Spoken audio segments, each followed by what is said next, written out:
अस्सलामुअलैकुम नाज़रीन, आज हम एक नई रेसिपी के साथ हाज़िर हैं। बनाएंगे पालक के पकोड़े, रमज़ान की स्पेशल रेसिपी, और आप भी इंजॉय कीजिएगा क्योंकि रमज़ान में फिर दिल करता है कुछ चटपटा खाया जाए। तो आइए रेसिपी का आगाज़ करते हैं। इसके लिए ये मैंने पुदीना थोड़ा सा लिया है, ये 1 पिंच हम डालेंगे, और आलू हैं, बंद गोभी ज़रा सी ली है, और पालक है। आइए इन सब्जियों को कट कर लेते हैं।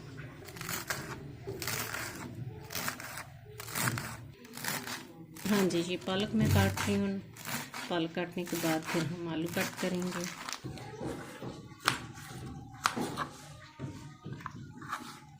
की शक्ल में मैंने ये आलू काट लिए हैं। हाँ नाज़रीन, ये मैंने बंद गोभी कट की थी। अब हम इसमें पोटैटो शामिल करेंगे। ये देखें, मैंने चिप्स की शक्ल के काटे थे। ये देखें कितनी खूबसूरत कटिंग है इसकी। मैंने काट के और इसे अच्छी तरह वॉश कर लिया, तो इसे ऐड कर दें। और ये पुदीना है, इसको हम ऐड करेंगे। बेसन ऐड कर लें 2 से 2.5 चम्मच। लाल मिर्च 2 टेबलस्पून, 2 टेबलस्पून साल्ट, और फिर अपने टेस्ट के हिसाब से शामिल कीजिएगा। 2 टेबलस्पून मैं दही इसमें शामिल करूँगी, जो बहुत अच्छा फ्लेवर देता है। कभी आप इसको ट्राई कीजिएगा। प्याज भी शामिल कर लें। मीडियम साइज़ का प्याज मैंने काटा था। और अब वो मरहला उम्र है कि भाई इसको हमने मिक्स करना है। अब साफ़ सुथरे हैंड से इसे अच्छी तरह मिक्स कर लें।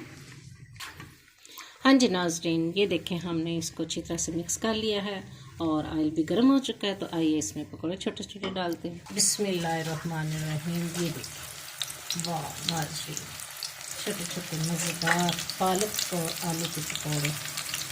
सर्दियों को एंजॉय करें, रमज़ान का भी लुत्फ़ लें।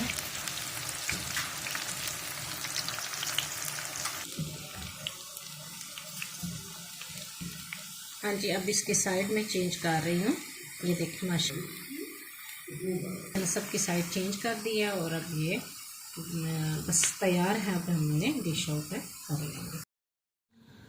हाँ जी नाज़रीन, ये देखें आज हमारे पालक पकौड़ा कैसे लग रहे हैं। मज़े के होंगे, टेस्टी भी हैं। आपने ज़रूर ट्राई करना है इस रेसिपी को, और फिर मुझे फीडबैक भी देना है, और मुझे बताना भी है कि आप मुल्क के किस हिस्से में मुझे देख रहे हैं, लाइक कर रहे हैं, और मुझे कमेंट्स पास कीजिएगा।